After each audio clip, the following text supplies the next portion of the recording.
Welcome to night 3 from the Motor City, the D, and it's another sellout here at the legendary Thunderbolt Lanes in Allen Park, Michigan. Last night, we witnessed a wild title match in the Chameleon Championship. The world's top player, Jason Belmonte, snuck through the semis. In the final, he got a huge break when top seed Andres Gomez missed the single pin spare. Belmo steps up, strikes, claims his 20th PBA title and second of this stellar campaign for him. So Monday, it was Dick Allen winning his second crown of 2019. Belmo followed suit last night. Bill O'Neill could do the same tonight. Tomorrow night in primetime, Jason Belmonte, your 1 seed, goes for his record 11th PBA major title. Friday, we feature the USA versus the world. Belmo was in position to make tonight's show as well. Noon Eastern, he was in the top spot after qualifying for the Scorpion Championship, but was uncharacteristically off, swept in the round of 16 by that man, BJ Moore. Moore advances to his first TV show. Chris Prather's in the show, as is Bill O'Neill, the vet of the group. But all eyes are going to be on the outstanding quaff and matching game of Kyle Troup. Thrilled you're with us tonight. Rob Stone, the Hall of Famer, Randy Peterson with you. Well, if Jason Belmonte is the current poster boy for PBA, Kyle Troup is option 1A. A couple weeks ago, TMZ absolutely fell in love with him. They weren't alone. And what's not to love about Kyle Troup? Outgoing personality, the afro, the outfit. Well, he has brought so many eyeballs to the PBA as of late. He really has. You know, Rob, funny story. I'm getting my haircut in Orlando back home, and my barber says, hey, I was watching TV the other night, and I stopped on bowling. Who's the guy with the hair? That's what Kyle Troup has done for the sport. But, you know, he's a lot more than just flashy clothes and nice hair. This guy can actually bowl. 3 titles to his credit. This is his 3rd telecast of the season. He's on the road to the natural progression, Rob, and what I mean by that is he's getting better and better each and every week out here. But the big question mark for me tonight is whether or not his injury will hold up. He's got a strained tendon in his ring finger. It's going to be interesting to see if it bothers him tonight. Well, it bothered him earlier today. He told us he picked up a piece of luggage, got a stinger, had to drop the luggage immediately. For more on that, Kimberly Pressler standing by with Kyle Troup. Thanks, guys. So, Kyle, we missed you the past few weeks because you took some time off because of your hand and your injury. So tell us what's going on with it right now. I mean, it's improved a little bit. I've still got some issues with my ring finger, but luckily I've kind of changed my game up just a little bit to make up for my ring finger hurting, or, you know, whatever it is. So we're going to deal with it. You know, we got to the show with a hurt finger, so I think we can manage through the show. Well, you bowled 36 matches to get here. You got a few more left in you tonight? We've got at least 3 or 4 games left in me. All right, well, good luck to you. Guys, we're going to send it back to you. Thank you. So here's our format for the PBA Scorpion Championship. Field of 134 down to 4. The round of 16 and round of 8 held this afternoon. And we are now down to our final 4. BJ Moore took care of Larson 3-1. Billy O took care of EJ Tackett. We're going to have highlights from the round of 8. That was a great match. Some exciting stuff that went down. Troup took care of Maldonado. Prather swept Simonson. There's a look at your step ladder format. The seeds are wiped out. The winner of match 1, the high score, immediately goes up to the 1 seed in the championship. Second highest score is your number 2 seed. And then the final 2 will meet in match number 2. Let's take a look at the Scorpion oil pattern. It's the longest of the 3 animal patterns that we use here at the World Series. The players are going to start pretty straight between 2nd and 3rd arrow. But as this anthropod pattern breaks down, the players are going to migrate in. The players that can stay in front of the transition will have the best results. I'm sorry, what pattern? Anthropod. Anthropod. Yeah. Scorpion sounds sexier. I think that's why they made the decision to go with Scorpion over Anthropod. Right. Right. I agree. But, some viewers watching, they may like the more scientific Scorpion. So that's why I went with Anthropod on the backside. I had to look it up. I didn't know what you were talking about. Bill O'Neill.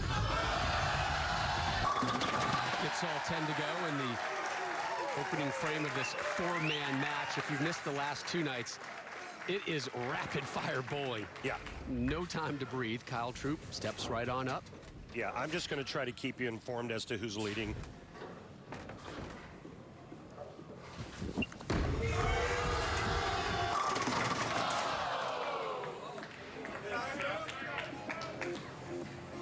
think all 4 players are going to play this pattern fairly similar to one another, Rob, which may bode well, may turn this pattern into into a high-scoring event tonight. BJ Moore, his first televised appearance of the season. He's going to be on tomorrow night's show as well, vying for a major. Can you shoot that? I'm waiting on my spare ball. Sorry. It's my first time. It's in. I think. Oh, yeah, he left the spare ball in the back. I think he left it in the locker room. I mean, that's confidence. Walking into a tournament, I don't need a spare ball. Yeah, That's Jason Belmonte has confidence. Nice spare there by BJ Moore, making it 210.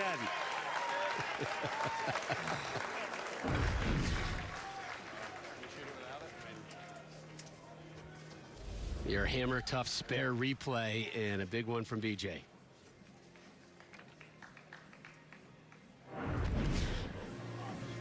Well done to avoid the open frame as Kyle Troop.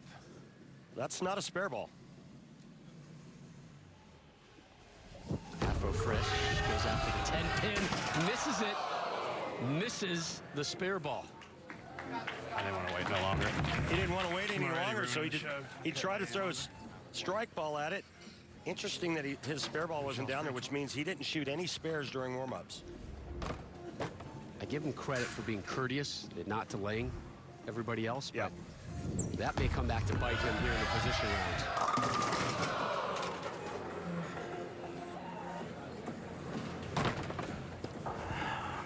Heavy there was Prather.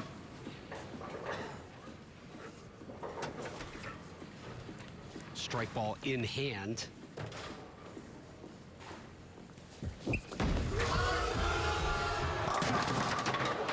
This is not the start Kyle Troop envisioned. And not waiting for that spare ball. He's in jeopardy of going back-to-back open frames here at the start. Again, he will not be eliminated, though. Nice cover from Prather. This is just a positioning round to find out seeds 1, 2, 3, and 4. Just like BJ Moore did, get it over here, throw the 2 into the 10. The ball will take out the 4 pin.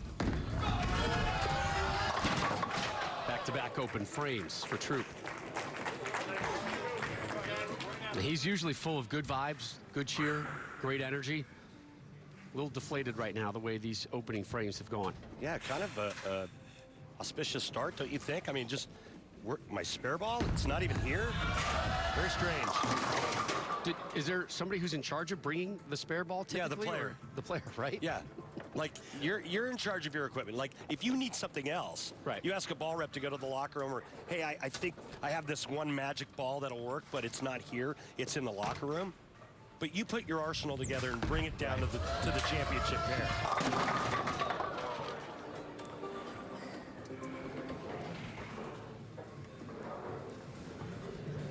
O'Neal trying to become the 4th this season to win multiple titles. His good buddy Jason Belmonte did it last night. There's that one.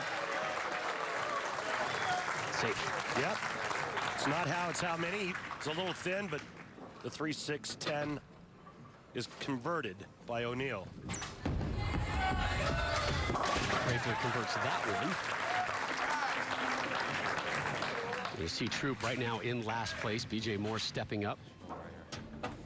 You notice 3 out of the 4 players have decided to don purple jerseys.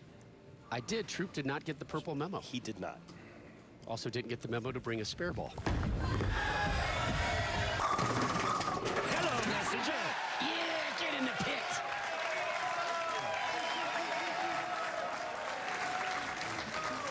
BJ Moore, the guy that eliminated Jason Belmonte, who was the #1 seed. He shut out Belmo 3-zip in the round of 16. Strike 7 spare. And now I'll try to be a 9 spare for Billy O here in the 3rd. Troop needs something positive from his game. Looks like he's gone with a different orb. Definitely a different orb. Ball change goes through the nose, but this time it's just the 3-6.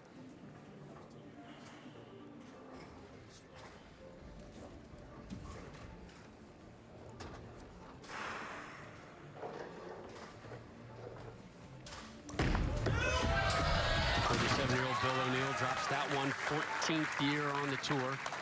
He clearly is the most experienced of the 4 finalists tonight. Without question. 10 titles in a major. 3-6 for Troop. Gets his first mark. The road to recovery. I really love this game here. BJ Moore, watch how effortless this power is.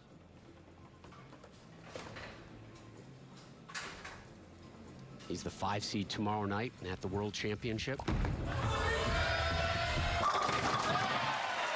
shakalaka. There's a double for BJ Moore.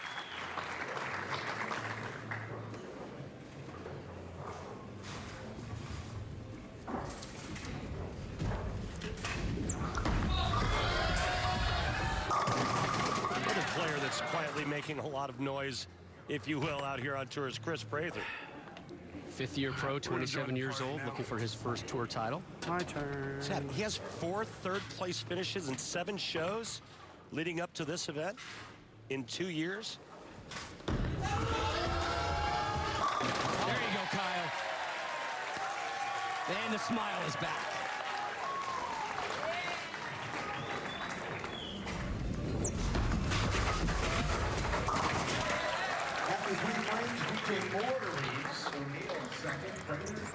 Remember, nobody's eliminated after this game. This is just for seeding.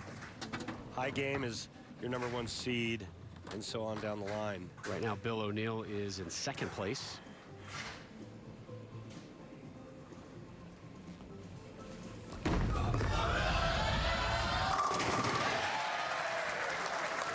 You know, it's really nice to see Bill O'Neill bowling well again.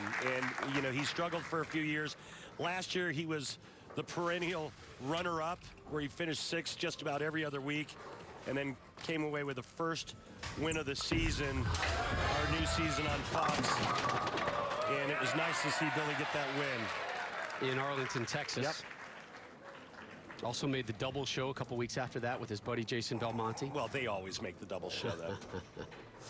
You heard about my idea for the double show. Yeah, Next I like season. it. I did too. I need to see PBA and Fox follow through on my idea. Beautiful game. BJ Moore, he's got more time to bowl now. Yeah, he's had a lot going on in his life. Yes, he has. Hasn't he? I mean, he's got Irish twins. Yeah. That kind of usually ends the conversation. Right. You got a lot going on? Yeah, I got Irish twins. Okay, you win. Yeah. You know, and then he relocated. Yeah, there's a lot more to the story we'll Right. get into when we see him in his match. I'll let you handle that. Thank you. It's a couple paragraphs. There's Troop down 42. Remember, back-to-back opening frames.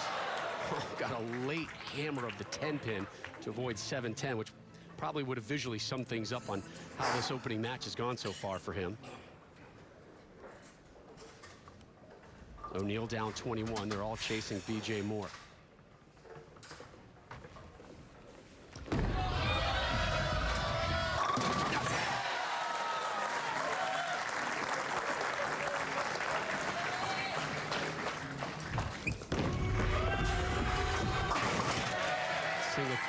Single pin conversion taken care of by Troop. Again, still feeling the effects of those open frames.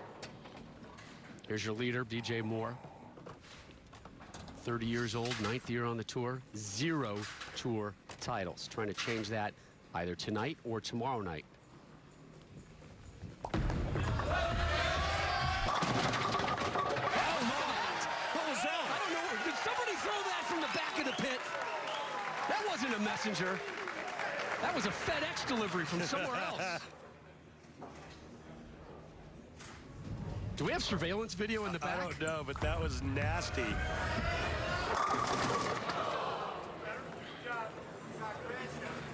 What's amazing to me with the young players and all the power now is the longer the oil pattern gets, the farther left the players start. You know, back in our day, Mike Edwards, our statistician standing right next to me, back in our day, when we bowled on a really long pattern, you see the wicked pin action there for BJ Moore. We would start farther right and go straighter from out. And now the players move way in immediately, open up the front part of the lane, and that's how they create hold. BJ Moore, your leader as things stand right now. He's almost halfway to being your 1 seed here at the Scorpion Championship. Take a look at other finishers right now. Jacob Buttroff, who's on tomorrow night's telecast, came in 10th place. Kurt Pelon, nice week. Norman. Yeah, there he is again. That guy. Wait, how old is he? Yeah, I think he's like 65 now, isn't he? Oh. Actually, he's ageless. Oh, yeah, the troop heads are out tonight in the D. Supporting that man, Kyle Troop. Would have been nice if one of those guys could have brought his spare ball with him. Again? Wow. You are beating that to death. Well, I'm worried because it's going to bite him. It already has bitten him. It has. Yeah, you're right. Look out. You can always tell by the body language whether or not the players like it, right, Rob? That body language was screaming at you and I. Yeah, that was screaming, nope, not good. Yeah, lucky to get that 10 pin to fall late. Exactly. Love that smile, though, in the background. Billy O'Neill up front, though, is all business. Down 21 in second place. Really nice shot there by Billy. Come on. Yeah. You only hear a player say that when they've aced the shot, they don't strike. There you go, Kyle. Yeah, he needs to get some of that positive mojo back inside his system, doesn't he? And once it hits, he'll be in good shape. And remember, he is not eliminated. Nobody's eliminated after match 1. This is purely a chaotic positioning round. O'Neill drops the 10 pin. Come on, man.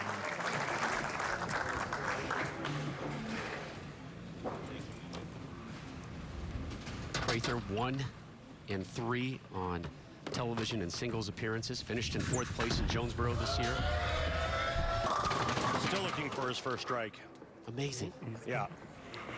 This guy's really good. Hasn't struck yet in 6 frames. Tricky oil pattern, Rob. Too far to the right, it hangs. You get it going up the lane at all, and there's not enough oil in the middle of the lane to hold the ball on line. Moore working on a 4-bagger, looking to make it 5 in a row, and he does. That's just filthy.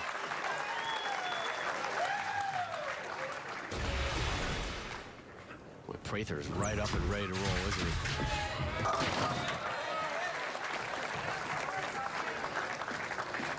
It's not that ball. How about BJ Moore and Kyle Troop, both with fairly similar rev rates. Kyle doesn't use his thumb, BJ does. That's how much power BJ Moore has. Come on. Remember, Troop dealing with that ring finger injury on his right hand. Forced him out of a couple competitions. Yeah, he had to miss a couple of weeks.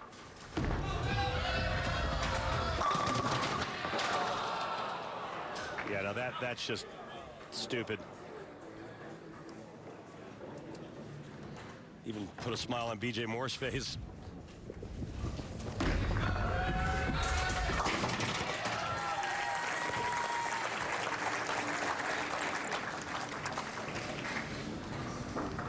O'Neill down 33. Looking to finish this one off in the 7th.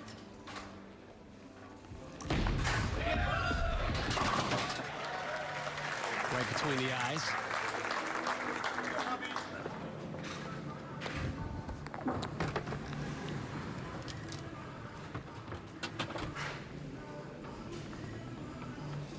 Talking to Prather just a few hours ago, talking about this season. Started sketchy, a couple top 20s, but didn't think he was feeling it. Didn't think he was throwing it well, and I think he had the same sentiment in the early stages of this one until right now, finally getting his first strike there in the 7th.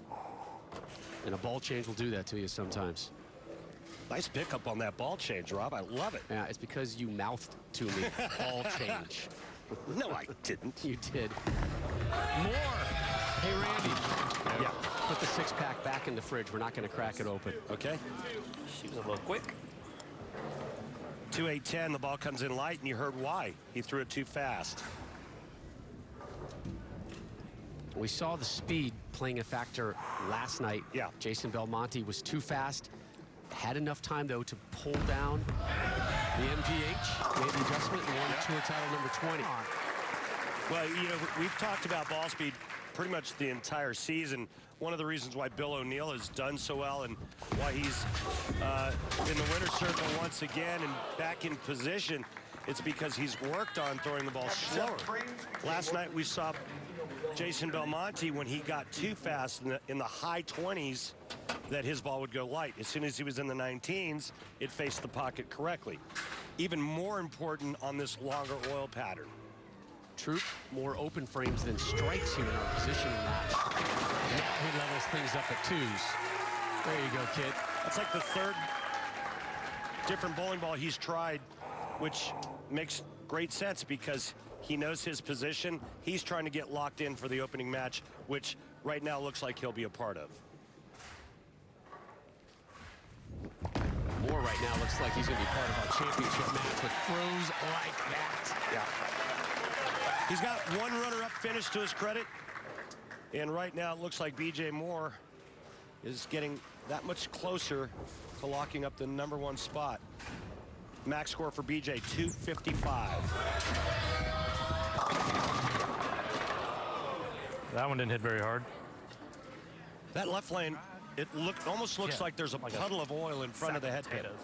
The ball starts to curve or hook into the pocket, and then all of a sudden it just quits.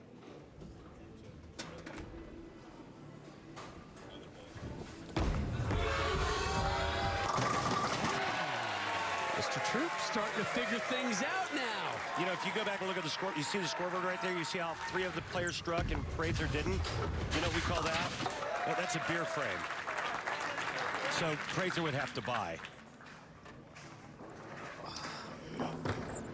That's the beauty of these 4-man matches.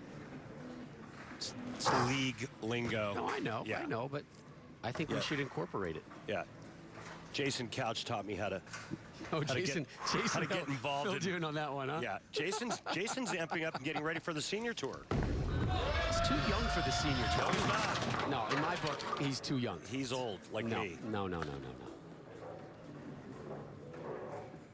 The first time I think I dealt with Jason Couch, North Carolina. Who was his teammate at the Chris Paul Celebrity? LeBron James. Remember that? Yes. How much fun was that? That was incredible. Yeah, Jason, and actually they won it. They won it. 248, 77.2% of the time it's made every time. Billy O'Neill keeping it tight with B.J. Moore here. Throwing it straight. Love it. Wow. Was it last night or the night before we talked about the bucket conversion? Remember the gentleman, Dennis, I think his name was, sent in the video? Well, that's the bucket without the 5-pin. And Bill O'Neill just showed you how to shoot that by throwing it straight and hard with a spare ball. Moore, your leader right now, can max it up with a 2.55.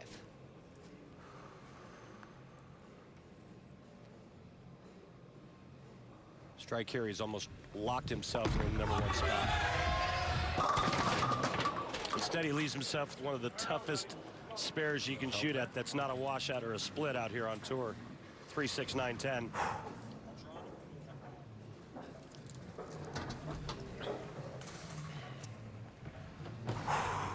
O'Neill with an opportunity here.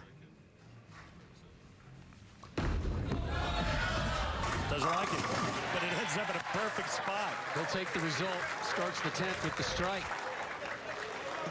Some players like to throw it straight and hard right here at the 3 and drive it back into the 9-pin. We'll see if BJ throws it straight or if he curves it.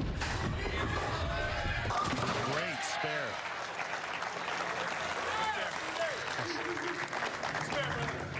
O'Neill acknowledged that as well.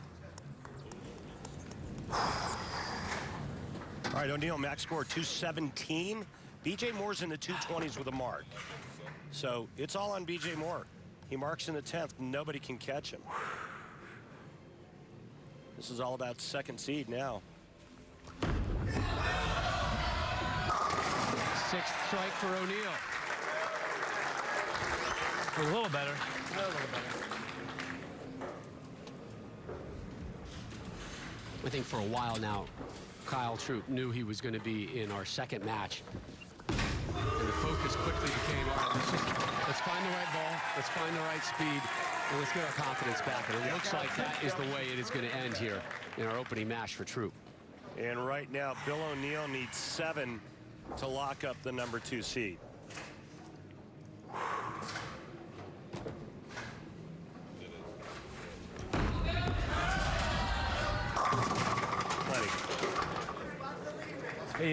That's absolutely right. Yeah.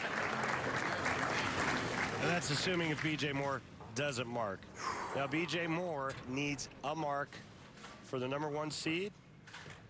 If he doesn't mark, Bill O'Neill will be your number 1 seed.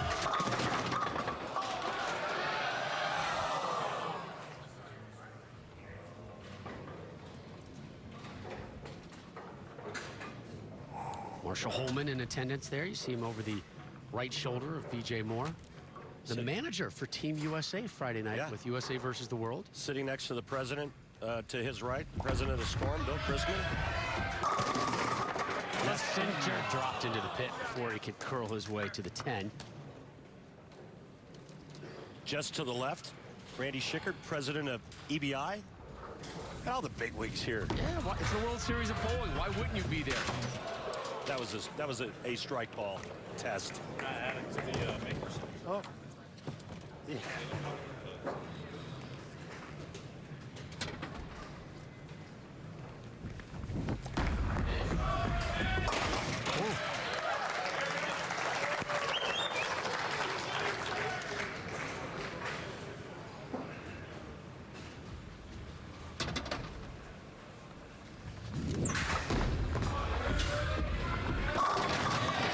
Dropped as Prather.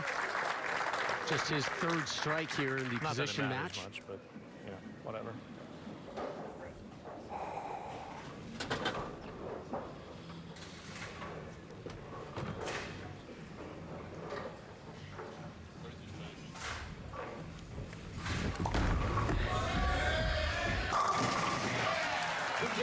There's your winner, B.J. Moore. He'll be your top seed.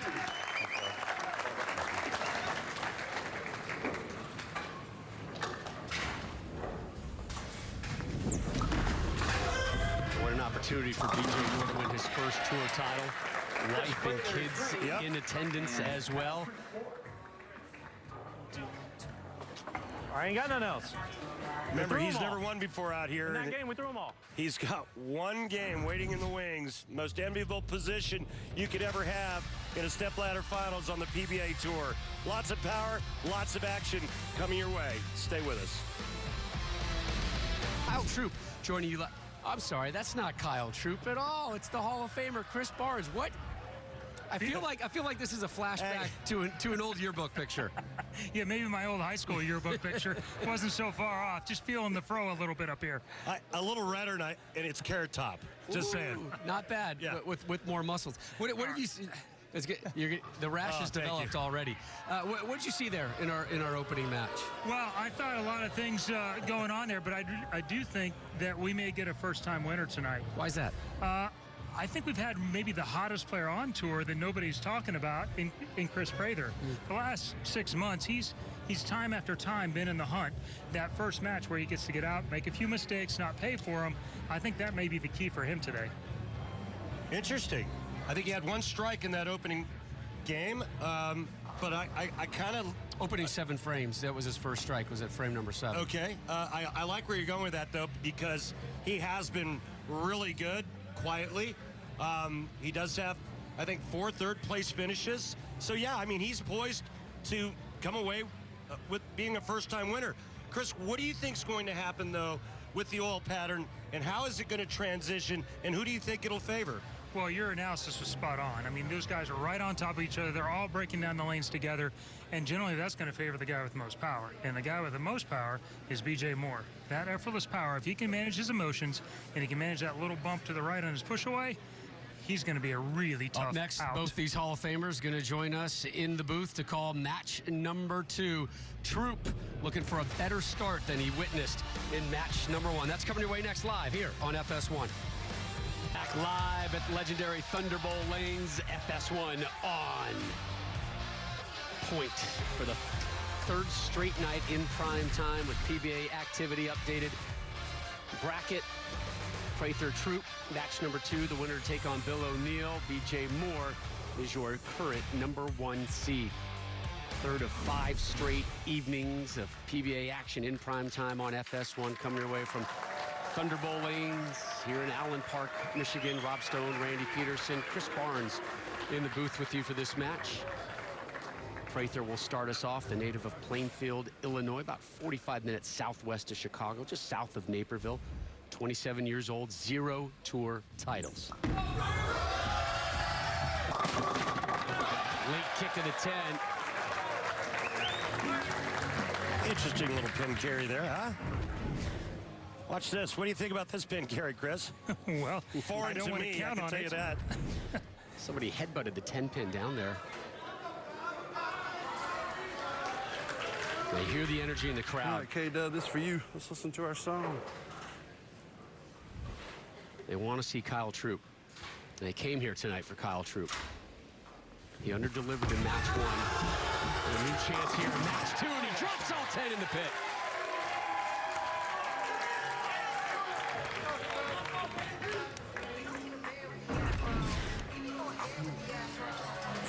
All right. I think he liked that one, Chris.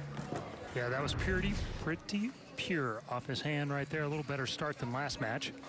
Chris, what do you think the difference is between the 2 lanes? BDS? It's been hard to tell so far. Both players have struggled just a little bit. I think the left lane's been a little more troublesome for some of the players right now. A little more early hook. You like that ball reaction now? Well, that's a way better start than last game. He's not going to need that spare ball if he keeps throwing it like that. Oh, Rob, taking a page right out of your book with the spare ball, but you're right. Throw it like that, you won't need a spare ball. Yeah, why drag around that extra weight if you don't need it? Back-to-back jacks for Troop. Here's Prather. More on him with Kimberly in just a second. Phase 2, Arsenal. And he strikes as well. And Kimberly, Prather was a busy man during match 1. He sure was. I just spoke with Jim Callahan, Chris Prather's tour rep, and he told me that Chris went through 6 balls in his first match, which were all the balls that he used previously on this pattern the entire week. He also said that Chris still isn't confident with his look, so he's decided to loft it a little bit over the front part of the lane to try and delay some of the early hook in the front. Kimberly, she sounds like she could average 2-0. You think so? Yeah, she sure sounds. She's got the lingo down. Looked a little slow. 17.5 miles per hour.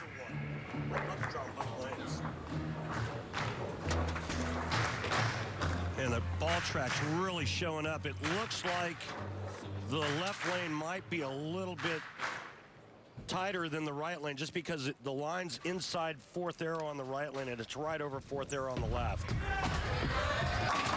that what you see, Chris? Yeah, I think you're right, and I didn't say it correctly earlier. It's playing overall tighter, but that's making the front part hook even more. This is a 30-year-old surface here. There is plenty of hook in the front of the lane. That's been the biggest difference all week. Marvel Pearl for Kyle Troop. Match 1, 4 strikes in 11 shots. A little bit better look now. Look at that, one of those pins kicked out so far. It's going to be unable to be swept. And Troop, it's easy to love him, right? This is him pre-match. Some chicken fingers. We're picking out some wigs that he's going to hand out. He's got the attire. Where does he get it from? Look, it's part of his DNA. Oh, Kimberly made it. I didn't notice that.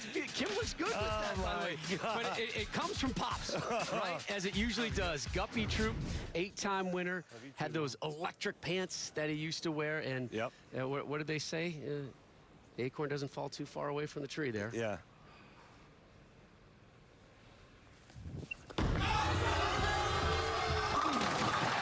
Locked and loaded.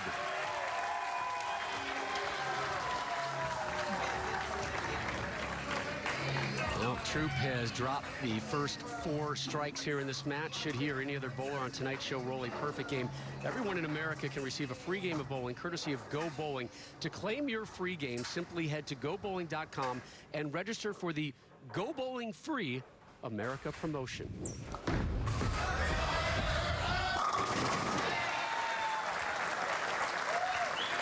And Barney, I'll ask you about Prather's game. You know, I talked about him a couple weeks ago when he made the telecast, and what a beautiful game he has. Bowled at Wichita State a bit like yourself, but what is it in particular that you like about Chris Prather's game? Well, he's so solid. His repeatability has, it just keeps getting better and better. You know, he was a really talented bowler, but he was kind of just a guy. And then all of a sudden, he figured out a few tools and a few tricks that work out here. And he went from a guy who was solid and potential to a guy that's in the hunt for the TV show really week in and week out. Yeah. And with all that ability, now he's got confidence. And that never hurts. Yeah. Speaking of guys that have picked up tools, though, the thing that's made Kyle so much better in the last couple of years, I heard you talking about it in match 1, is versatility. He addressed the part he was weakest at, which was speed control. Yeah. He could only play right of third arrow, which you would think with that rev rate's not possible. Right. Now he's a threat from everywhere.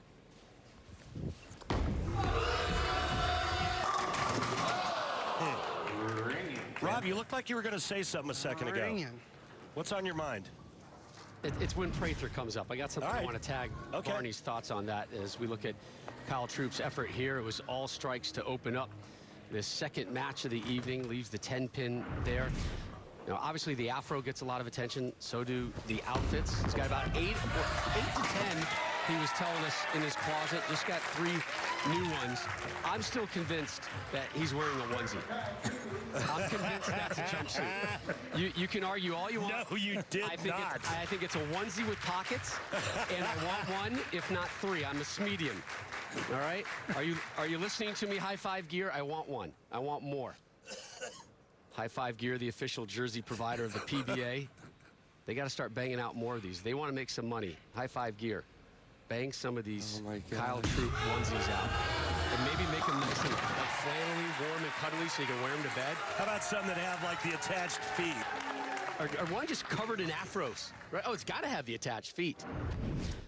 So Kyle Troop off to a strong start here in match number 2. Our live coverage of the Scorpion Championship rolls on. Man, you're a Hall of Fame. I just assume you've won everywhere, bud. No, we bowled a few times in here. The arena was my kryptonite back in the first World Series. Well, it didn't work for you 10 years ago, but I tell you what, I love coming to this place. This is such a beautiful venue. It's fantastic here. I think the pros would want to be in this type of atmosphere every week if they had their druthers.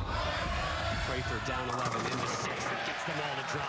Yeah, nice way to come back out of a commercial break for Chris Prather, who's cut the deficit to 1. We saw the commercial break bite a lot of people last night, guys. Yeah, that's a great point. That was the key shot in most of the matches yesterday. Was the first one out of the break was not a great one, or at least not a great result, and had huge swings. But tonight the right lane does seem to be considerably better. You can get it further right on that lane and still get it back. This is the tricky lane. Whoever masters this lane tonight, going to have some success. Go! It did not go. 2-4-8. Normally, isn't go where you want it to push and go a little bit farther down the lane? You know, I talked about it the same way. Or do you want it to hook? Maybe it's a Wichita State thing, because I think a lot of guys do talk about. Remember that pickup.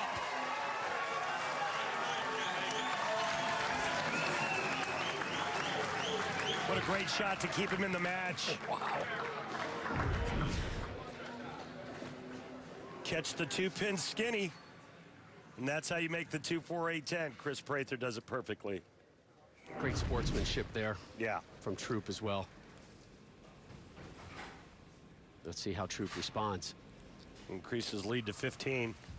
Strike number 6. 2 in a row. What do you see there, Chris? Butter. That was so good. For the last shot, I thought was a touch firmer and a little in from that. Yeah. That one was, he sweet rolled that one. I'll go get him some coffee to go with it. Tomorrow night, 8 Eastern. It's the third major of the season, live here on FS1. PBA World Championship. Belmo seeking that record 11th major title. Also that $1 million bonus lurking out there should anyone drop a 300 game in our title match.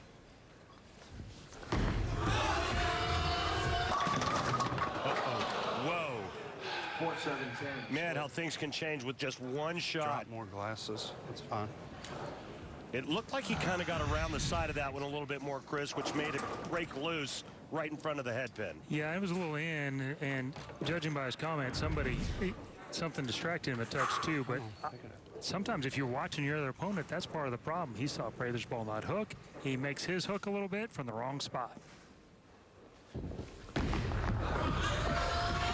Oh, man.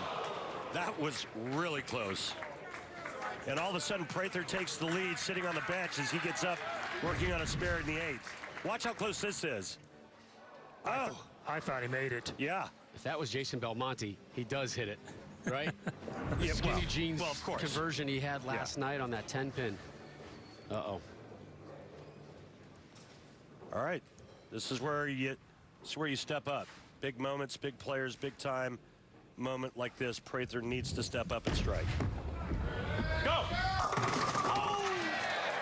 All right, now I'm confused. Yeah, maybe it's just a universal term. Okay. I don't know. Go to the pocket. Maybe if it's not going to get to the pocket perfectly, you just yell go. Because this one goes high. All right. In any event, it's a trip 4 and a strike in the 8th, setting up the 9th and 10th for Prather. He can strike out now for 254. Kyle Troop's max score 242.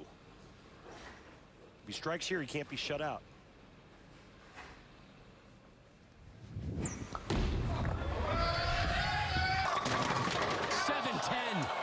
He left the 7-10. Are you kidding me? Chris, say something. Just like his Wichita State teammate last night in the 9th frame, A.J. Chapman, he throws one of his best shots of the match on that same lane for the exact same result. Yep. He caught a mittful of that one. It almost looked like he moved farther left, threw it slower. Whoa. Went after the 10. Game effort. I think he gave himself a chance to create a little hold. He was going to make sure it got back. Yeah. Under the circumstances, a fantastic shot for the worst possible result. Yeah. And a window of opportunity opens for Troop. Now, if Troop goes strike, spare, strike, he shoots 222. If Prather strikes out, he shoots 222. What a crazy opening match.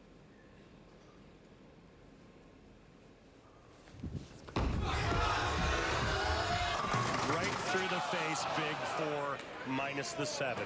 Unbelievable. Wow. All right, so if we give him 9, it'll come down to who does what in the 10th frame. Well, this goes back a little bit to Prather, where he thought the last shot needed to hook, and it overhooked. So he might got caught. This lane might just be breaking down. Yep. Wow, that's fast, right? Back-to-back open frames for Troop.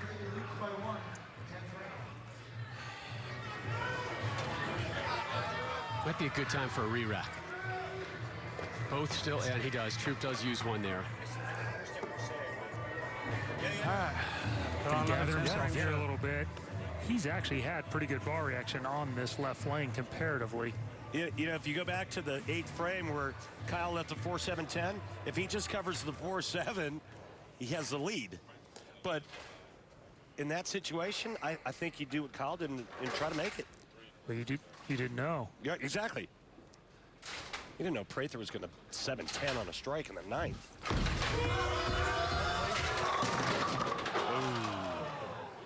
On. All right, well, if we give him the spare and he strikes on the fill shot, that'll give him 211. Prather would need to fill 20, either spare strike or strike spare in the 10th frame for 212. What a great match. 526 RPMs. You just don't see very many flat 10s like that. Yeah, no. No, you only see flat 10s when I throw a 16-pounder. I'm not judging. I just wanted to hear this song one more time. Troop out of re-racks. Can't take him home with you. No. There was quite a few on this left lane last night as well. Yeah.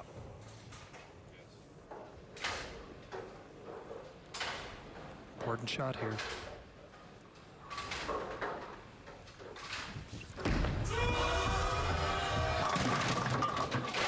Well, that makes it a lot easier for Chris Prather. Yeah, didn't get us nowhere. 208 for Troop. Prather needs a mark and 7. If it's a spare, he needs 7 on his first shot. He'll shoot 209. As of late here, though, Randy, nothing has been a given.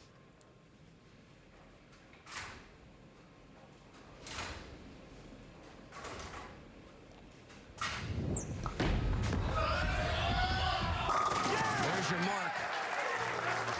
As you can see from Specto there, he moved a little left. Yeah. Same move he made on the right lane, laid it down. Well, according to Kyle, every move is 2 boards. I did learn that last night, so I'm assuming. I didn't know that. Commercial break, 2 boards. Oh, yeah, that's right, yeah. Yeah. Well, you know what? That was a move that he probably made off of the trip 4, his last visit to the right lane, and then maybe watching what Kyle did. In any event, Prather is moving on, and he'll face Bill O'Neill. Chris, can you stick around for another game? Love to. Rob, can you stick around for another game? I actually had plans. But yeah, I'll do it. Thank you. I'll do it. Thanks for the invite. I appreciate it. So Chris Prather moves on, dropping Kyle Troop. Up next, your 2 seed, Bill O'Neill, who guns for his 2nd tour title of the campaign. Match number 3 coming your way next. Devaney got the win. I think it was tears of joy. Not tears of vomit? Is that what you're telling me? Man, you and I were on the call for that one, buddy. Yes, we were. I just got a text earlier during the commercial break asking me where Chris Prather's cape was, insinuating he looks a lot like Clark Kent. I'll buy that. I'll buy that. That was an un-Superman-esque toss right there, though. All right, Chris, out of the break, you do that. What's happened?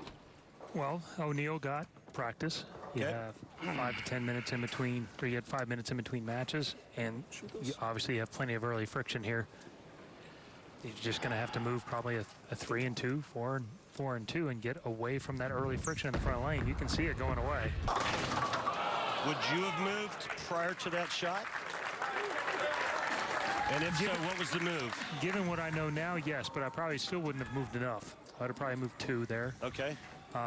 2 with your feet, 1 with your target? Yeah, half with my eyes of what I move my feet pretty much every time. Okay. Depending on how much surface Bill is using, looks like it's matte anyway. It's not polished. So, yeah, I would guess probably at least 2 there, which would have been short. I think the move's 3 to 4 there now.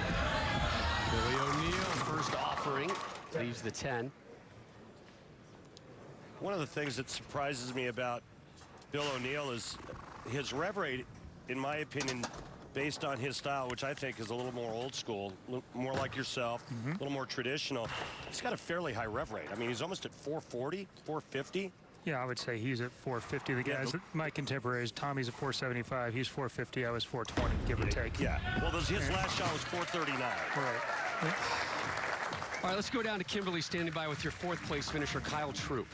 Thanks, Ron. So, Kyle, you know, you had a rough start to your first match. You forgot your spare ball, but then you seemed to find your groove in the second match. You started off with 4 strikes, but then the 8th and 9th came. You had 2 opens. What changed for you?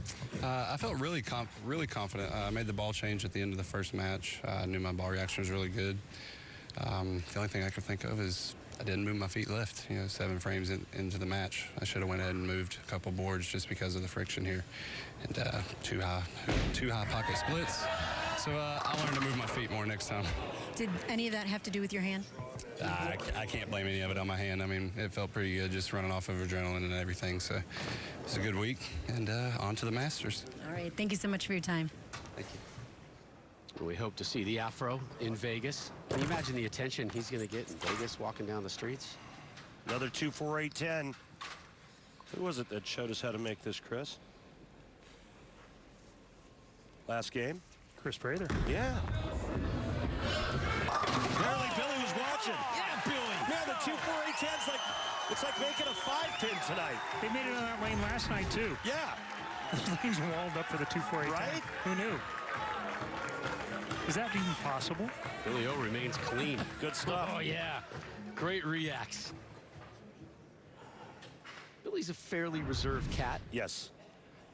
He lets it go when it's done. When it's needed. Yeah. Yep, absolutely.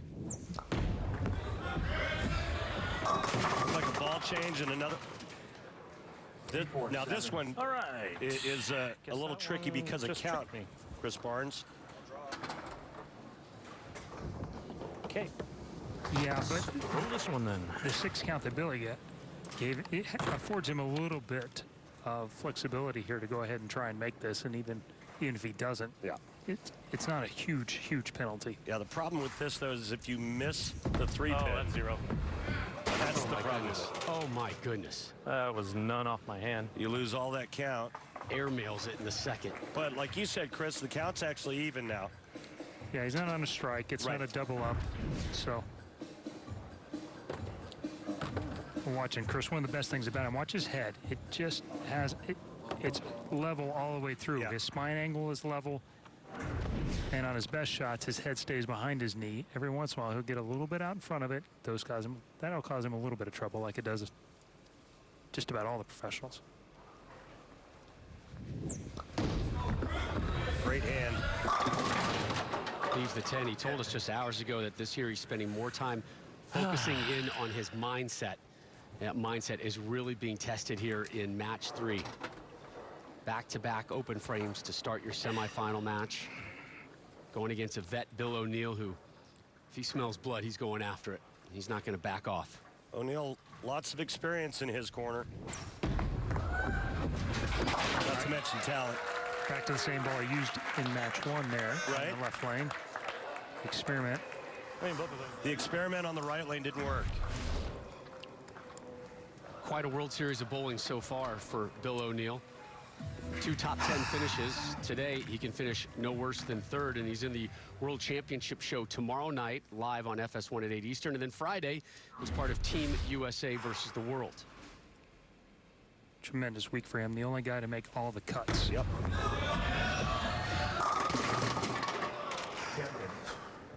And there's really one shot away from E.J. Tackett away from not making any of these shows until the World Championship. Mm-hmm.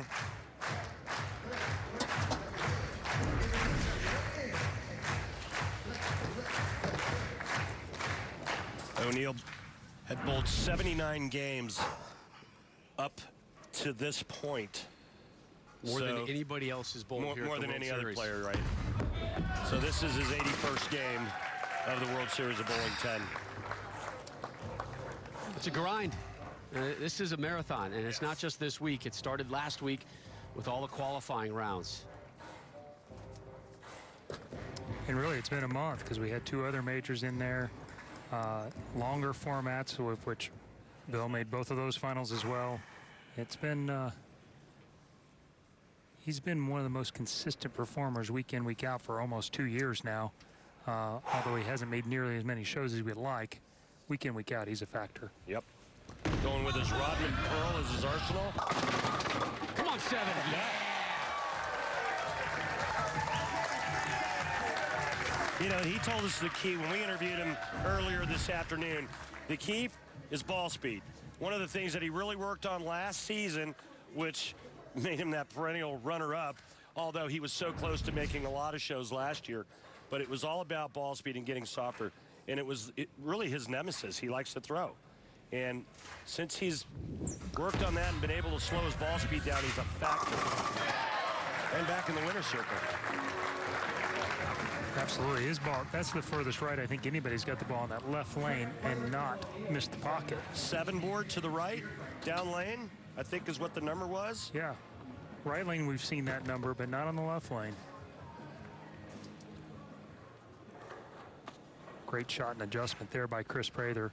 Moved back to that same ball he used in match 1. Wasn't super comfortable with how that match ended, but the next choice up failed him early. Chance to get it back within 9. I liked when I asked Chris what worked for him this week, and he said throwing it slow and wrenching on it, meaning getting it for all it's worth at the release point.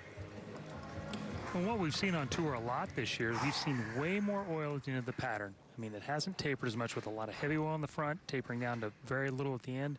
We've seen a more uniform front to back part. The lane's been a little easier left to right, not so easy front to back.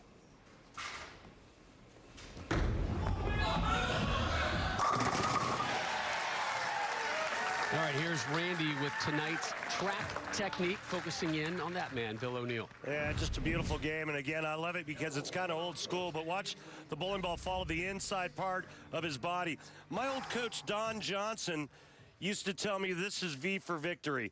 The leg angle and the arm to the inside part of the shoulder creates a great leverage position and allows Bill O'Neill to do what he does best, and that's get his hand underneath the bowling ball at the bottom of the swing. Talked about Bill earlier today about the World Series of Bowling. Been a long, grueling couple of weeks, but he mentioned he got off to such a fast start, making an early cut, made it easier for him to go on from there.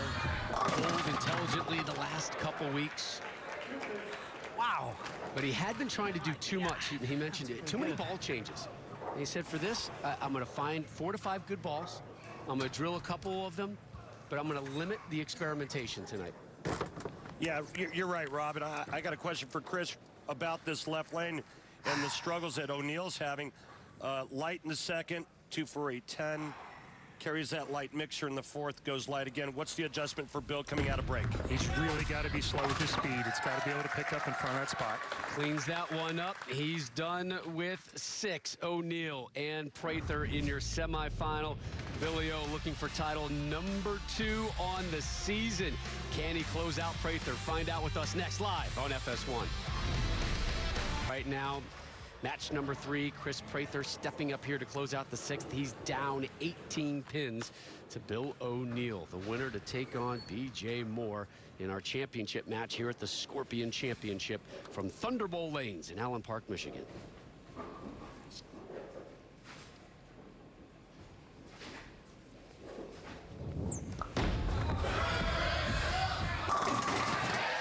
Well, Barney, you were talking about Prather and how you saw this kind of reemergence of his game. And he said really it started last year because he said 2018 for me was make or break. He basically said to himself, look, if I don't make a show, if I don't show myself I have a chance to win, then I'm going to continue bowling, but I'm going to pull back a bit. You're not going to see me every week. And that mindset just kind of tightened up his game. And since then, he's really been able to flourish. Yeah, for some people, putting your back up against the wall is absolutely the right play. Another thing, interesting, he said, I've grown to love the competition again. That one caught me off guard. Got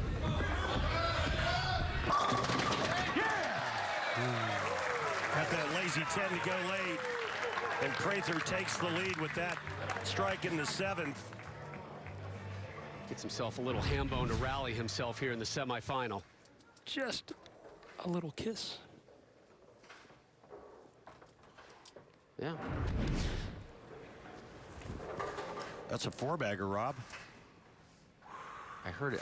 I'm not yelling it out of respect to somebody's wife on our crew, but let me tell you what, it's going to end right now.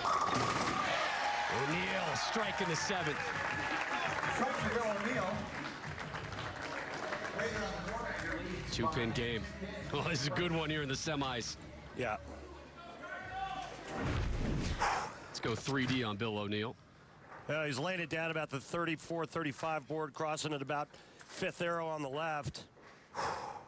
And out to 8-9 board, so that's how much angle he's playing. As you see his entry angle into the pocket. I bet you Prather's numbers aren't very far off of that. Ah, come on. Well, that's tough about what you were talking about, Randy. That puddle of oil, it seemed like it was in front of the head pin there, and you really have to throw it slow, and you really have to be good to it to get it up the lane there. Yeah. And he got all of that one. That was exactly what he was wanting to do. Yeah. And then it rolled through it. Right. And that's the 98% on 4 pins. He can make this with his eyes closed. But, you know, that's the point. You know, light. The adjustment is to get a little softer. He executes, and he goes high. Now, the move is he probably had to move his feet and throw it slower. Not sure if he did or not. Yeah, it's hard to say. Kyle would have moved too. And I know that now. And I mean, easy from here, but again, well executed. He comes away with 9 spare, trails by 2.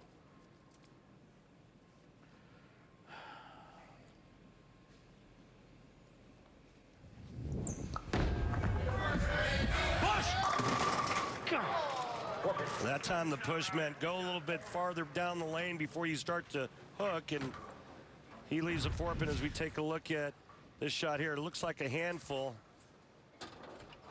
The good news is no 9 pin standing with that. he knew it pretty early. He could see it pick up, and he was hoping they would lay off a little bit. Like a lot of players, they're using a little bit stronger drills with less cover for this side of the building.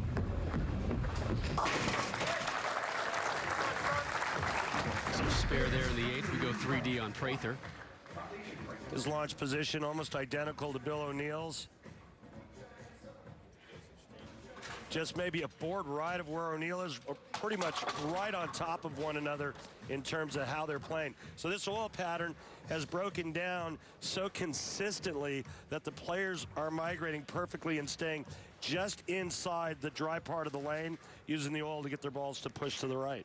Prather can max at 225. O'Neill can max at 224.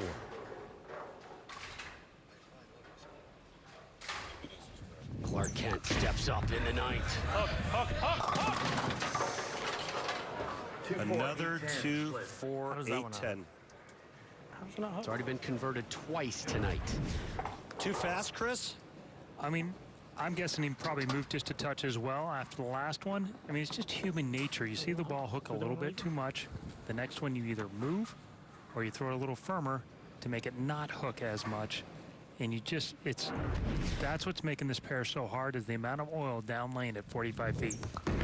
He's converted this once tonight already in an open frame. Huge opening for O'Neill now as he takes a 15-pin lead, stepping up in the 9th. And he can put an end to Chris Prather's night. Max score for Bill O'Neill, 224. Max score for Chris Prather, 199.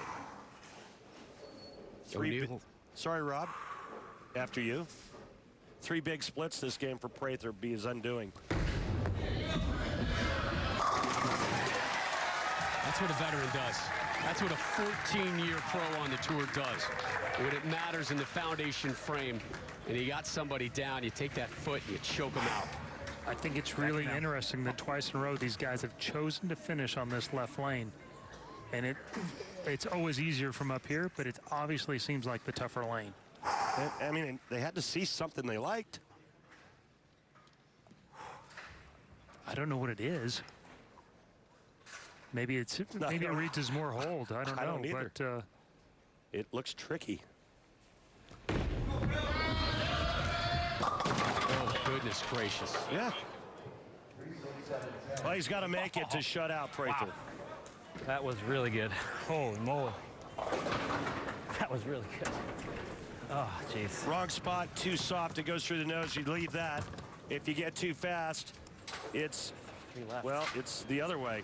So get the ball over here to the side of the 3-6. Throw the 3 over into the 7. 16% of the time this is converted. Sorry, 34% of the time it's converted. Prather got 8 on his last step up, and now it's O'Neal with an 8. And he is done at How can I 190. throw it hard to a 10? Prather needs a double. Well, the good news for Prather is it's on the right lane. Yeah, he needs 2. Come on. Last time up on the right lane, Prather went high and left a 4-pin. 3 open frames here in the semis from Prather, yet he's in position to win it. Needs back-to-back jacks, though.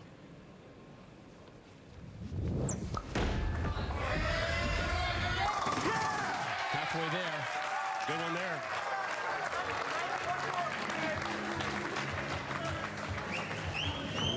He's going to take a re-rack. Anything but the same result. And it's O'Neal going through. And O'Neal will take on our number 1 seed. I don't know if you saw. I saw that ball pick up at 35 feet, and it picked up and then pushed a little bit again, and then picked up and went through him. Come on. If you see that move, are you moving? No. I'm gonna do the same thing. Okay. I'm gonna do the same thing and hope.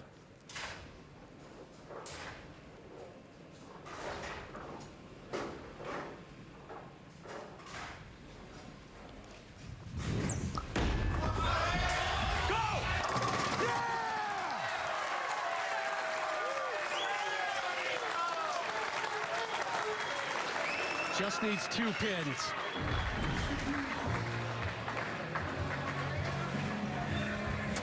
Well, he got a break, I think, Chris. Got a little bit wide, and it got back for him. Yeah, I think he actually did everything he wanted. The adrenaline got him a little bit there. Exactly. But he got to finish on the good lane. If that's on the left lane, that's a 2-4-8-10. He moves on. Chris Prather, the man that Chris Barnes felt had a great opportunity to win his first title tonight, is now 1 win away from doing just that as he takes care of your 2 seed, Bill O'Neal. Prather moves on to take on BJ Moore. Chris Barnes, the Hall of Famer. Always appreciate your time spending with us. Thanks for the intelligence boost for Randy and I. We always could use a little hit of it, and you certainly provided it. Chris, thanks so much. So our title match is set. BJ Moore, Chris Prather, 2 youngsters on the tour looking for win number 1. Peterson, Kimberly Pressler, welcome you back. We are just outside of Detroit in Allen Park, Michigan. Historic Thunder Bowl lanes with our continuing coverage of the PBA Scorpion Championship. Up now, uninterrupted, your title match. And yes, the crowd looking for more, as in BJ Moore, the 30-year-old, 9 years on the circuit, has never won a title. The same for Chris Prather. He's been at it for 5 years. Somebody's walking out of here with their first tour title. Yes, sir. This is what they spend their time away from their family for. Why they grew on the lanes, why they put their body and their brains through so much punishment to get that title. And here's something that is very interesting, and Chris Barnes touched on it. BJ Moore is the higher seed. He gets choice of starting lane and finishing position. He chose to let Chris Prather start the match, which means Chris starts on the left lane and finishes on the right lane. And I think we've already established that the right lane was a little trickier. Excuse me, that the left lane was tricky. Right lane, everybody seems like they have a good look. So it's going to be interesting to see what type of reaction BJ Moore has on the left lane.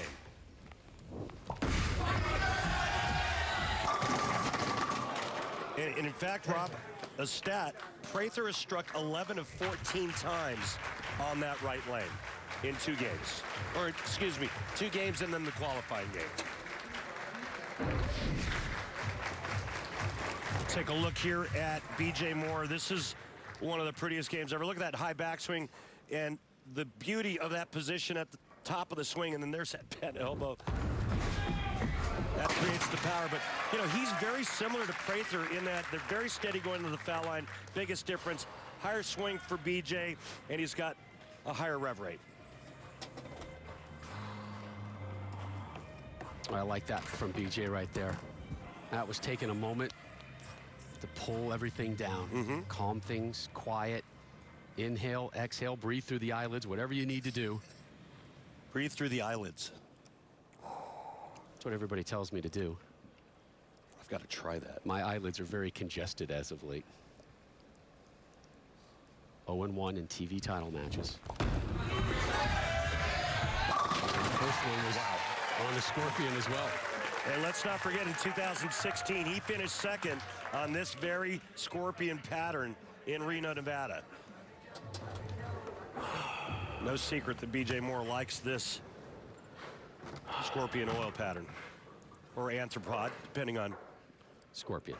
Okay. We're going to go Scorpion.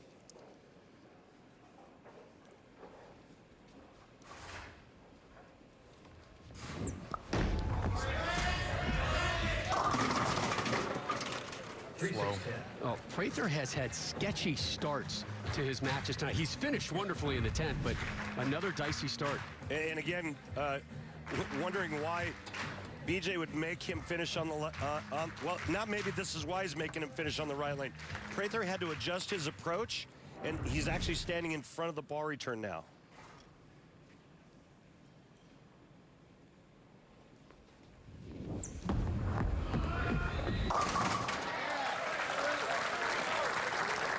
One of a handful of players that doesn't go to a spare ball. I think we saw A.J. Chapman last night doing that. Norm Duke uses a flat hand release to throw it end over end to make his Kyle spares. Troop also on occasion will throw his strike ball in a spare situation. Not again. Too soon? Too much.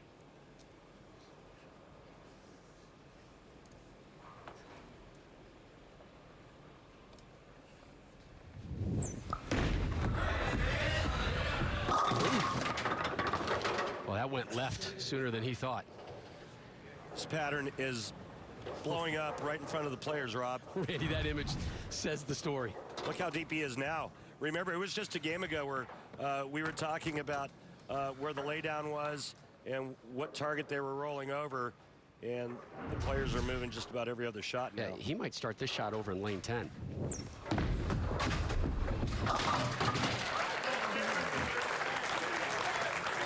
Prather goes down. BJ Moore pops up. Felt slow. They look slow. Yeah. Moore grew up in North Carolina, outside of Raleigh in the town of Apex. Recently moved to Greensburg, Pennsylvania, just east of Pittsburgh. He's been there the last couple years. He and his wife took over a family restaurant. Falbo's Restaurant and Lounge in Latrobe. Probably celebrating with a couple Rolling Rocks to see their guy BJ Moore dropping all 10 pins there, Randy. Absolutely. Well, remember, we looked at the soil pattern not too long ago, and the players were playing kind of around this area here. Well, that's changed because now they're into this fifth arrow, and they're pretty deep, and they're going to continue to chase it left. Remember, with every ball that goes down the lane, these reactive resin bowling balls absorb oil. So with every shot, the playing field changes as we take a look at BJ Moore's arsenal, High Road X.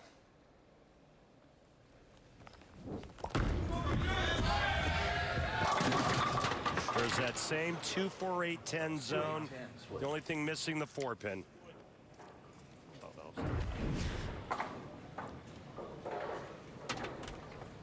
And this was the big question mark as to why finish on this lane when that was so prevalent over the last couple of games. That light hit.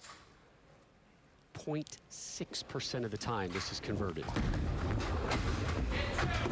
Takes care of the 2 and the 8, 10 left standing. Open frame, Moore in our championship match. You get the sense he knows what he did wrong. Full scoreboard. Prather up 4 as he begins his effort here in the 4th. Last 2 shots for Prather both went high. Let's see what type of adjustment he makes. There really is only one, left and maybe loft. There's the loft. Messenger! Yes, has got enough juice in the tank. When you have stuff like that happening, I've been there before. It's a sign. If you tell me so. And then the messenger, the slow rolling messenger from deep inside, and just enough to knock the 10 over. I love a good messenger. So does Prather.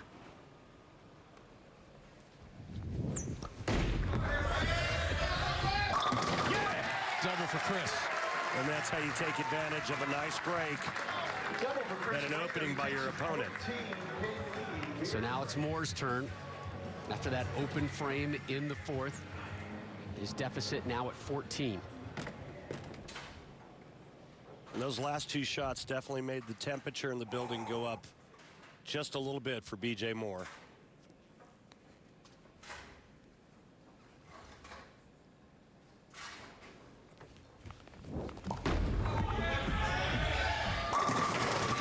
Nice looking shot from B.J. Moore. He's got the whole crew in attendance tonight. Tania, his wife here, son Lincoln, daughter Braylee. They all made the trip in here. There they are before the show. BJ said, you know, so important for me to have the kids here. I want those pictures of me on the lanes with the kids so they can remember this is what Daddy used to do, and you were there. Although he and Tania a little leery to bring the youngsters out lane side, particularly the young rascal son. Afraid he's gonna have a little too much energy and running around, so they're kind of hiding in the back right now, watching Dad, cheering him on.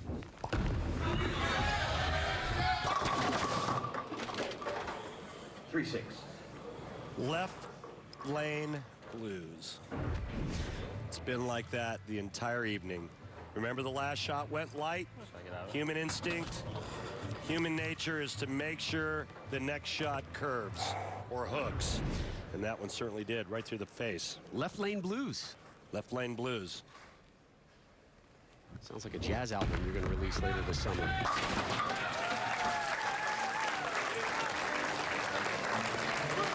So Moore cleans up the left lane blues. He's going to walk over and get some And round it off. Right. advice. Yeah. We'll go over and have a chat with Tim Mack. That's Tim Mack recovering from knee surgery, knee replacement surgery. Good to see him back out. Jim Callahan to his right. Back to Prather here in the sixth. Lead at 14. Prather looking for 3 in a row. What is that? Oh my! What kind of hit is that? That is incredible. I've seen it before, but not so much from this angle. This is crazy. Watch, this is a pocket 410. Unbelievable. That is just incredible. I'm not sure I've ever seen that on TV. What is that? What kind of hit is that? Unreal.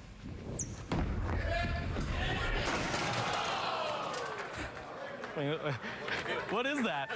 No. It stopped me mid-conversation, so. I'll tell you what that is. That's life on the PBA Tour. It is brutal out here, folks, and they can humble the best of you. This whole telecast has been back and forth. You know, the match with Kyle Troop, and then our last match. Separated by just 8 pins, Right. Prather and O'Neill. And then Prather O'Neill. I mean, everything's been so back and forth. And again, I've seen stuff that, man, I haven't seen before in a long time. There it is, that left lane. He goes light. Singular, not. Which again brings me back to why did B.J. Moore choose to finish on that lane? Yeah. Ridiculous. So easy when you're sitting in this seat. Not so much when you're sitting in theirs. It's even easier in my seat.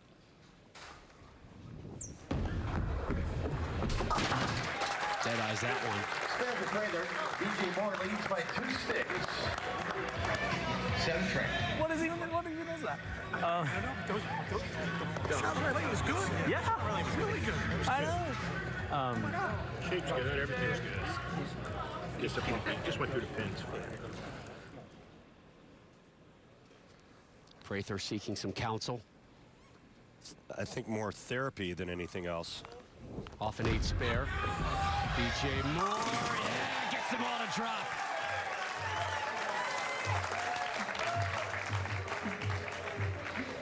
Well, B.J. Moore's been doing some talking with his ball reps as well, Kimberly. Yeah, we just saw BJ talking to his tour rep, Tim Mack, so I asked him what they spoke about, and Tim said He gave him advice and told him to move left on the left lane and round off his shot and get a little bit more push in the middle so the ball doesn't hook so early. Yeah, the last time he did that was in the 4th frame where he left the 2-8-10. There's Timmy Mack, one of the best amateur players ever.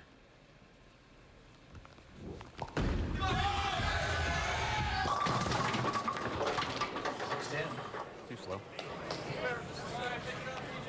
So he moved farther left with his feet, made sure he got it to the right with slow enough speed, and the ball goes sideways like somebody kicked it left. That left lane has turned into a absolute dumpster fire.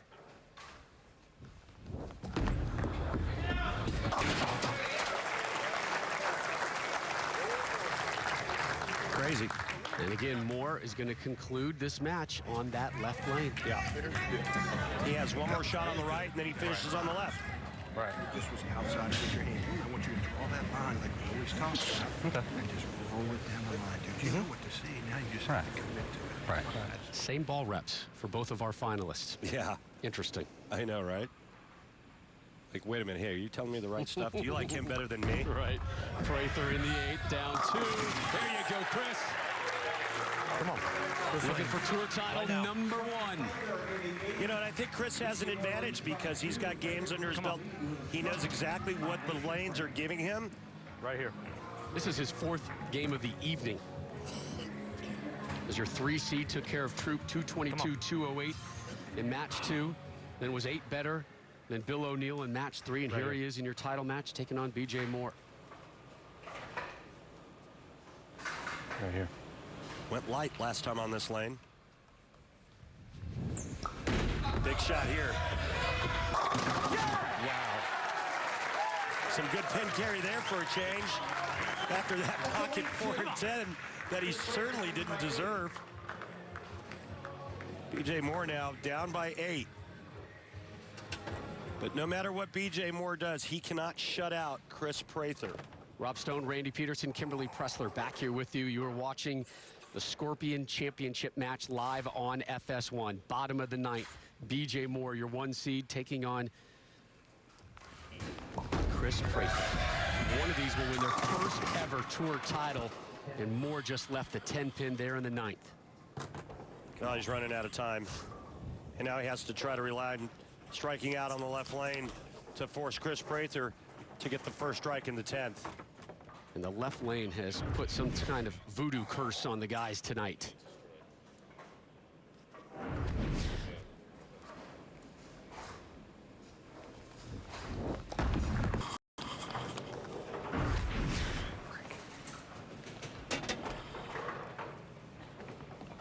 Looked like he moved in a little bit farther left and got after it, and that extra speed made it push even longer down the lane.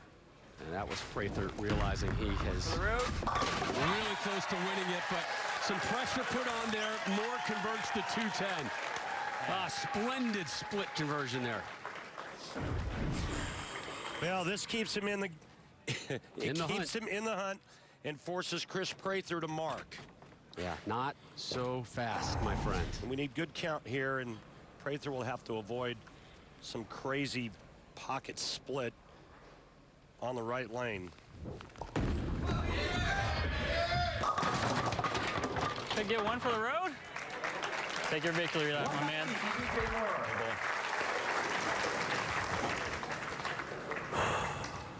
Come on. Mark to win for Prather. I mean, if he goes 9 dash, 9 miss, we have a tie.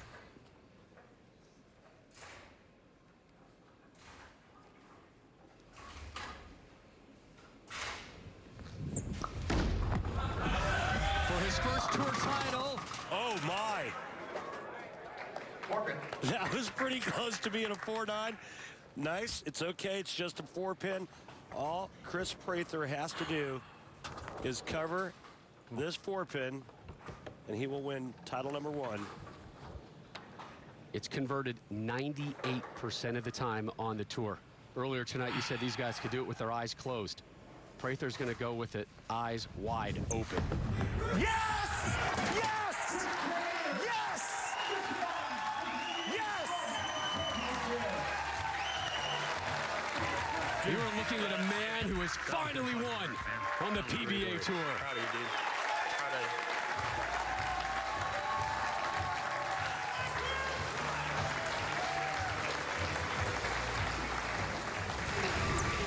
Yes! Yes! Awesome, man. Dude. Proud of you, bro.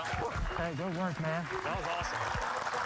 He bowled great, Rob. Made all the right moves, made the right decisions, and then he executed. Thank you so much. Congratulations. Come get it, kid. Come get it.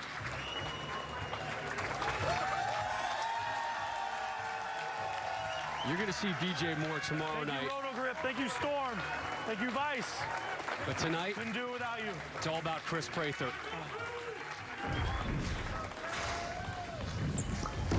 For the win.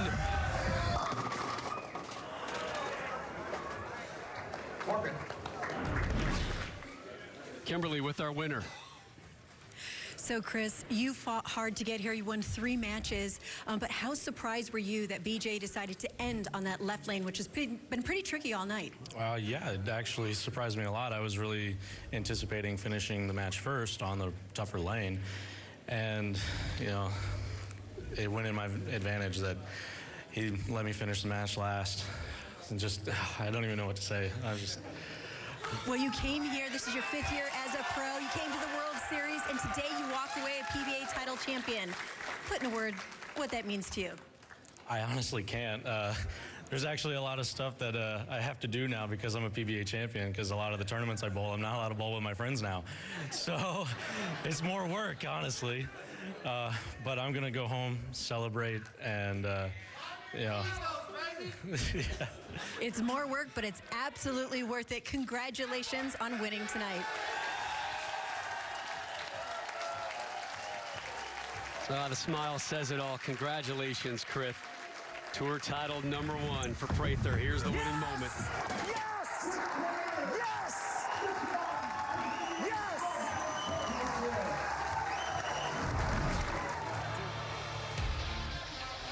Well, we're back here tomorrow night live, 8 Eastern. It's the PBA World Championship, 3rd major of the season. Jason Belmonte looking for that 11th major title. That would be a new PBA record. Also, a 300 game in our championship match. $1 million bonus. Did you say $1 million? $1 million bonus. Inside PBC Boxing is coming up next, but the night belongs to that man. Chris Prather, the Clark Kent lookalike, puts in a Superman-type performance as he wins tour title #1. We'll see you again